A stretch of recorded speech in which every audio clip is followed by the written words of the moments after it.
convex is super effective in terms of what happens with the texture. Because essentially what you're doing is you're creating this on someone's head, right?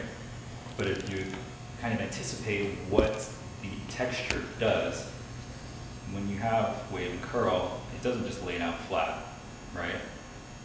It lives somewhere out here. And when you encourage it, and you cut something like this, you can essentially set up a foundation for more natural expansion.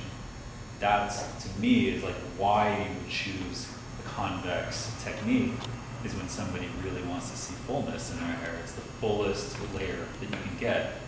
Now on the opposing side, we're going to do concave. What do you guys think concave does? Leans it out.